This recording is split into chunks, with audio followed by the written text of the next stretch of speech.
নমস্কাৰ বন্ধু বান্ধৱীসকল, মই ঋতুৰাজ। আজি মই এটা বিশেষ টপিক লৈ আহিছোঁ, কাৰণ বহুলোকে আৰ্টিষ্ট হ'ব বিচাৰে, বহুলোকে ভালকৈ ড্ৰয়িং কৰিব বিচাৰে, কিন্তু তেওঁলোকে খালি গ্ৰেডত ছবি আঁকি থাকে।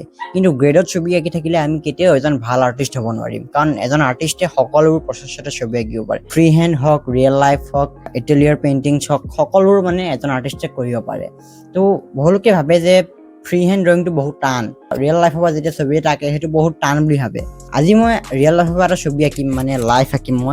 এইটো মই ছেট আপ কৰিছোঁ এটা ষ্টিল লাইফ। এই ষ্টিল লাইফটো মই আজি আঁকিম, কাৰণ ড্ৰয়িঙৰ প্ৰচেছ সকলোতে একেই। এই ষ্টিল লাইফ ড্ৰয়িংটো মই আঁকোতে যোনখিনি প্ৰচেছৰ ব্যৱহাৰ কৰিম, সেই একেটা প্ৰচেছেই আমি পৰ্ট্ৰেইট ড্ৰয়িঙো পাৰিম, লেণ্ডস্কেপ ড্ৰয়িঙো পাৰিম। তো সেই আজি মই এটা এক্সাম্পল হিচাপে মই ষ্টিল লাইফটো ল'ম। এই ষ্টিল লাইফটো লৈ আজি মই এটা ফ্ৰী হেণ্ড ড্ৰয়িংটো কৰি দেখাম। বহুতে গম নাপায় যে মই কেনেকৈ ৰিয়েল লাইফৰ পৰা আঁকিম। ৰিয়েল লাইফৰ পৰা আঁকোতে তেওঁলোকে ভাবে যে কোনটো জেগা বা বস্তুটো ষ্টাৰ্ট কৰিম, কাৰণ ষ্টিল লাইফটো হৈছে এইটো ৰিয়েল লাইফ।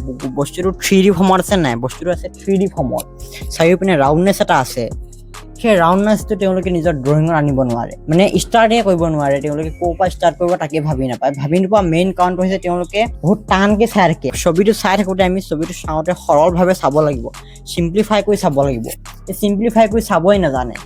তো আজি মই তোমালোকক চিম্প্লিফাই কৰি চাবলৈ দেখাম, লগতে এই ছবিটো কেনেকৈ মই আঁকিম একদম সৰল প্ৰচেছত গোটেইখিনি মই ক'ম। এই বহুলোকে ভাবে যে ৰিয়েল লাইফৰ পৰা আঁকোতে তাত ছবিটো ইমান ডাঙৰকৈ আছে, কিন্তু বহীখন মোৰ ইমান সৰু।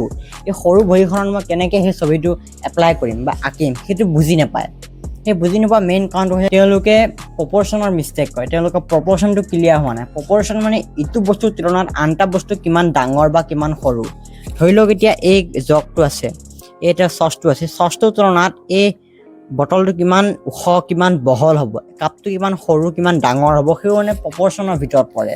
এতিয়া প্ৰপৰ্চনটো তোমালোকে যদি ক্লিয়াৰ হৈ থাকে, তোমালোকে যিকোনো এটা বস্তু বা ছবিটো ষ্টাৰ্ট কৰিব পাৰা। তোমালোকে যদি কাপটো পৰা যদি ছবিটো ষ্টাৰ্ট কৰা, তেতিয়া কি হ'ব, কাপটোৰ তুলনাত এইটো পাৰফিউমৰ বটলটো আছে, পাৰফিউমৰ বটলটো কিমান ওখ বা কিমান বহল হ'ব, ঠিক তেনেদৰে জগটো হ'ব, জগটো কিমান বহল বা কিমান ওখ হ'ব। তেনেকৈ এটা বস্তু আঁকাৰ পিছত সেই বস্তুটোৰ তুলনা কৰি আমি গোটেইকেইটা বস্তু আঁকি দিব পাৰোঁ। আজি তোমালোকক মই সেইটো প্ৰচেছৰ বিষয়েও ক'ম। তো ব'লা আজি ভিডিঅ'টো আৰম্ভ কৰোঁ।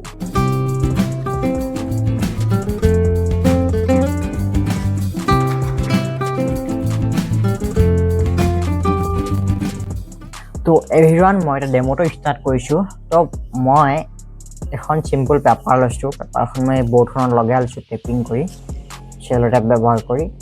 সেই তাত মই লগাই দিছোঁ, ছেট আপ কৰিছোঁ মই মোৰ ড্ৰয়িঙৰ যোনটো ষ্টিল লাইফটো। ঠিক আছে, তাত মই এটা চচ আছে, এটা কাপ আছে, এটা পাৰফিউম কেন আছে।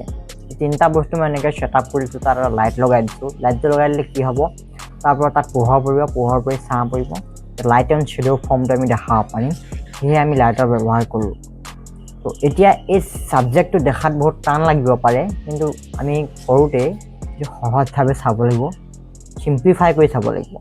তো চিম্প্লিফাই কৰি চোৱাৰ আগতে আমি প্ৰপৰ্চনটো চাব লাগিব, যে এটা বস্তুৰ তুলনাত আন এটা বস্তু কিমান ডাঙৰ হ'ব বা কিমান সৰু হ'ব। যেনেকৈ এক্সাম্পল হিচাপে ধৰি লওক, সেইটো চচটো আছে, চচটোৰ তুলনাত পাৰফিউমৰ বটলটো কিমান ওখ হ'ব আৰু কিমান বহল হ'ব। সেই দুইটা বস্তুৰ তুলনাত বা পাৰফিউমৰ বটলটোৰ তুলনাত এটা কাপ আছে, কাপটো কিমান ওখ বা কিমান বহল হ'ব, সেইটো আমি মেজাৰমেণ্ট কৰি চাব লাগিব। সেইটো কয় প্ৰপৰ্চন জাজমেণ্ট। সেইটো আমি কম্পেয়াৰ কৰি চাব লাগিব। তো প্ৰথমতে আমি কিছুমান মাৰ্ক দিব লাগিব, যিটো ক'ব লাগিব আমি মাৰ্কিংছ। ঠিক আছে, সেই মাৰ্কটো আমি গেছ কৰি দিব লাগিব। বহুলোকে ভাবে যে তাত ৰিয়েল লাইফত বস্তুটো আছে ইমান ডাঙৰকৈ, মই মোৰ সৰু বহীখনত মই কেনেকৈ আঁকিম, কেনেকৈ মিলাম, সেইটো আমি গেছ কৰিব লাগিব। গেছ কৰি যিকোনো এটা মেজাৰমেণ্টত আমি তাত মাৰ্কিংটো বহাব লাগিব। ধৰি লওক এটা আপোনালোকৰ মতে, আপোনালোকৰ নিজৰ ইচ্ছামতে আপোনালোকে এটা গেছ কৰি চাইজ ডিচাইড কৰি দিলে যে ইমান ডাঙৰকৈ মই মোৰ জগটো বা যিকোনো ধৰি লওক চচটো মই আঁকিম ইমান ডাঙৰকৈ, ইমান বহলকৈ। গতিকে সেই চচটো যিমান ডাঙৰ হ'ব, যিমান বহল হ'ব, যিমান ওখ হ'ব, সেই চচটোৰ চাইজটোৰ তুলনাত পাৰফিউমৰ বটলটো আমি কম্পেয়াৰ কৰি বনাব লাগিব। আৰু পাৰফিউমৰ বটলটোৰ তুলনাত আমি তাত কাপটো কম্পেয়াৰ কৰি বনাব লাগিব। এনেকৈ কম্পেয়াৰটিভ মেজাৰমেণ্ট কৰি আমি গোটেই ছবিটো লাহে লাহে কমপ্লিট কৰিব লাগিব।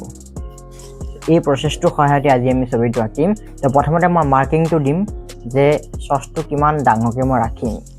তাৰ কাৰণে প্ৰথমতে মই অবজাৰ্ভ কৰি চাব লাগিব যে তাত যে আছে যে চচটো কাপটোৰ লগতে এটা পাৰফিউমৰ কেন আছে গোটেইখিনি বস্তু মই তাৰ কাৰণে অবজাৰ্ভ কৰি চাব লাগিব যে কিমান ওখ কিমান বহল কিমান দীঘল হ'ব গোটেইখিনি তাৰপিছত মই এতিয়া তাত মই যিকোনো এটা গেছ কৰা এটা মাৰ্কিং দিব লাগিব যে চচটো কিমান ওখ কিমান বহল হ'ব তাৰ মতে মই বহিখনৰ একৰ্ডিং মই বহি পাতটো বা পেজটো একৰ্ডিং মই মনতে ভাবি তাত মই এটা যিকোনো এটা ৰেণ্ডম গেছ কৰি এটা মাৰ্ক দিম এইটো কোনো পুৰা পাৰফেক্ট মাৰ্ক নহয় দেই এইটো মই নিজৰ পৰা মতে চিন্তা কৰিহে দিছোঁ যে ইমানখিনিমান হ'ব এটা আন্তাজি দিছোঁ মানে সেইটো ভুলো হ'ব পাৰে প্ৰথমতে মানে বস্তুৰ প্লেচমেণ্ট কৰিব লাগিব যে বস্তুবোৰ এটা বস্তুৰ তুলনাত আনটা বস্তু কিমান ডাঙৰ কিমান সৰু হ'ব তাৰপিছত বস্তুটো জেগাত বহিছে নাই চচটো কোনখিনি জেগাত বহিব বহিখনৰ কাপটো কোনখিনি জেগাত বহিব মানে সকলো মানে আমি এতিয়া প্ৰথমতে মাৰ্কিং কৰিব লাগিব গেছ কৰি লৈ প্ৰথমে মই এটা চচটো মাৰ্ক কৰিছোঁ চচটো কিমান ওখ কিমান বহল হ'ব তাৰপিছত মই পাৰফিউমৰ কেনটো মাৰ্কিং কৰিছোঁ এতিয়া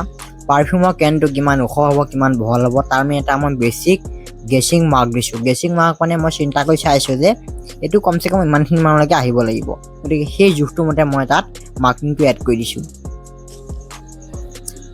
সেই মাৰ্কিংবোৰ এড কৰাৰ পিছত মই এতিয়া চিধা লাইনত এটা বক্স বনাই দিছোঁ চিধা মানে ৰেখাৰ ব্যৱহাৰ কৰি চিধা ৰেখাৰ ব্যৱহাৰ কৰি মই এটা তাত বক্স বনাই দিছোঁ এইটো ছেকেণ্ড ষ্টেজ প্ৰথমতে মাৰ্কিং কৰিবা যে বস্তুটো কিমান ওখ কিমান বহল কিমান দীঘল হ'ব সেইটো মাৰ্কিং কৰিবা আৰু ক'ত বহিব সেই গোটেইখিনি মাৰ্কিং কৰাৰ পিছত আমি সেই মাৰ্কিং কৰা জোখটোত আমি তাত ষ্ট্ৰেট লাইন দি ভাঙি ল'ব লাগিব তাত কোনো ধৰণৰ মই ডিটেইলছ এড কৰা নাই কিন্তু এতিয়া মই চাই আছোঁ মানে প্লেচমেণ্টটোৰ ওপৰত ধ্যান দিছোঁ যে কোনটো বস্তু কোনখিনি জেগাত সঠিককৈ বহিব এতিয়া কাপটো যদি মই ছাইডত বহালে নহ'ব নহয় ফটোখনৰ একৰ্ডিং মিলাই কাপটো পাৰফিউমৰ কেনটো আৰু চচটোৰ মাজত আছে আৰু কাপটো দুইটা বস্তুৱে সন্মুখত আছে গতিকে সেইখিনি মোৰ ড্ৰয়িংটোত ফিলিংটো আহিব লাগিব 2 নম্বৰ ষ্টেজটো কমপ্লিট হোৱাৰ পিছতহে 3 নম্বৰ ষ্টেজত যাবা কিন্তু এটা কথা শুনা ড্ৰ হোৱাট ইউ চি তুমি যোনটো বস্তু দেখিছা তুমি যদি সেইটো বস্তু বনাব পাৰিছা তেতিয়া তুমি ভালদৰে কাম কৰি আছা তোমাৰ স্কিলত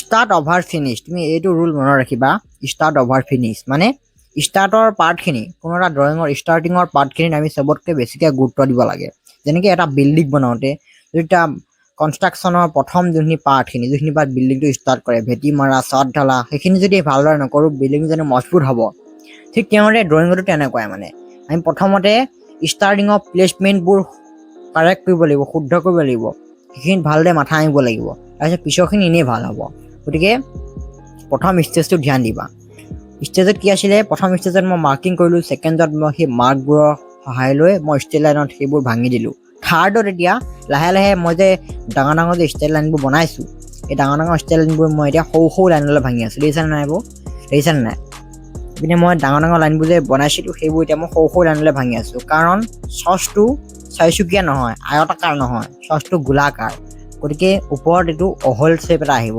অভেল শ্বেপ এটা গতিকে সেইটো মই বনাবলৈ চেষ্টা কৰিছোঁ কিন্তু এতিয়াও মই ডাইৰেক্টলি কি কৰা নাই কাৰ্ভ লাইন বা বেকা লাইন ব্যৱহাৰ কৰি দিয়া নাই এতিয়াও মই চিধা লাইনবোৰ সৰু লাইনলৈ ভাঙি আনিহে আছোঁ কিন্তু এই চিধা লাইনবোৰ সৰু লাইনলৈ ভাঙি যেতিয়া ভাল ফিলিংটো আহি যাব একেবাৰে শেহতহে কিন্তু আমি কি কৰোঁ কাৰ্ভ লাইন বা বেকা ৰেখা ব্যৱহাৰ কৰিছোঁ যেনেকৈ মই এতিয়া লাহে বেকা ৰেখাবোৰ এড কৰি আছোঁ দেখিছানে বাৰু চচপেনটোৰ যে ওপৰৰ যে অংশখিনিত অভেল শ্বেপটোত তাত মই এতিয়াহে কিন্তু বেকা ৰেখা অলপকৈ ব্যৱহাৰ কৰি গৈ আছোঁ এতিয়া মোৰ এনেকুৱা লাগিছে যে পাৰফিউমৰ কেনটো মোৰ বেছি শকত লাগিছে গতিকে সেই শকতটো কি কৰা হৈছোঁ মই এতিয়া মুচা নাই তাত মানে অবজাৰ্ভ কৰি চাইছোঁ যে কিমান শকত লাগিছে গতিকে সেইখিনি শকত লগাখিনি মই এতিয়া অলপ সৰু কৰি দিছোঁ এতিয়া চচপেনটো মই যোনটো নালডাল বা হেণ্ডেলডাল মই এতিয়া কাম কৰিছোঁ দেখিছানে বাৰু ডাইৰেক্টলি মই কিন্তু কাৰ্ভ লাইন ব্যৱহাৰ কৰা নাই তাত সেইটো গোলাকাৰ হৈ আছে চচপেনত হেণ্ডেলডাল কিন্তু মই এতিয়াও সেইটো গোলাকাৰ কৰি দিয়া নাই মই ষ্ট্ৰেট লাইনহে ব্যৱহাৰ কৰিছোঁ এইটো হ'ল 3 নম্বৰ ষ্টেজ আৰু বহুলোকে এটা মিষ্টেক কয় মানে তেওঁলোকে এইটো 4 নম্বৰ ষ্টেজ আছিলে আৰু বহুলোকে কোৱা মিষ্টেকটো হৈছে তেওঁলোকে যেতিয়া 3 নম্বৰ ষ্টেজ পাৰ হৈ যায় তাৰপিছত তেওঁলোকে এটা ভুল কৰি দিয়ে ডাইৰেক্টলি মানে তেওঁলোকে কাৰ্ভ লাইনবোৰ এড কৰিবলৈ লয় 3 নম্বৰ ষ্টেজত আমি চাওঁ যে বস্তুবোৰ ফিলিংটো আহিছে নে নাই বস্তুবোৰ জেগাই বহিছে নে নাই বস্তুবোৰ কিমান ওখ হ'ব কিমান বহল হ'ব সেইটো বাৰে আমি কিন্তু অবজাৰ্ভ কৰি চাই থাকিব লাগিব এইটো কাৰেক্ট হৈছে নে নাই ক'ত ভুল হৈ আছে নেকি গোটেইখিনি মানে বাৰে নিজক প্ৰশ্ন কৰিব লাগিব সেই প্ৰশ্ন কৰি যেতিয়া চাবা যে হয় এবাৰ কাৰেক্ট হৈছে ভুল লোৱা নাই আৰু যদি ভুল ওলাইছে এই ভুলটো লগালগ শুদ্ধ কৰি দিবা আৰু যদি কৰি থকা সময়ত যদি ভুলটো দেখা নাই অলপ ওলাই যাবা ঘূৰি পকি অলপ সময় পিছত এনেই চাবা ভুলটো আহি যাব, দেখা পাই যাবা ভুলটো। দেখিছেনে বাৰু মোৰ এতিয়া প্ৰায় আউটলাইনটো কমপ্লিট হৈ গৈছে, খালি পাৰফিউমৰ কেনটো আছে বাকী, সেই পাৰফিউমৰ কেনটো এতিয়া মই মুচি দিছোঁ ছাইডৰ অংশখিনি দি যোনখিনি মই এক্সট্ৰা মানে অলাগতিয়াল অংশখিনি, সেই অলাগতিয়াল অংশখিনি মই এতিয়া মুচি দিছোঁ। মচি এতিয়া মই তাৰ মেইন আৰু এটা কথা ধ্যান দিবা, যেতিয়া তোমালোকে লাইনটো বনাই থাকিবা তোমালোকে জোখতকৈ বেছি লাইন নবনাবা। জোখতকৈ বেছি লাইন বনালে তোমাৰ চকুটোৱে কনফিউজ হৈ যাব যে কোনডাল লাইন সঠিক আছিলে, কোনডাল লাইন ভুল হৈছে। গতিকে সেইটো ধ্যান দিবা, লাইনবোৰ বনাই থকাৰ সময়ত যোনডাল লাইন বেছিকৈ প্ৰয়োজনীয় সেইকেইটা লাইনহে ৰাখিবা, অলাগতিয়াল লাইনবোৰ লগে লগে মুচি গৈ থাকিবা। এতিয়া মই কি কৰিলোঁ, অলাগতিয়াল লাইনবোৰ মই মুচি দিলোঁ। এতিয়া শেষত মই এতিয়া মেইন ডিটেইলছবোৰ দিছোঁ।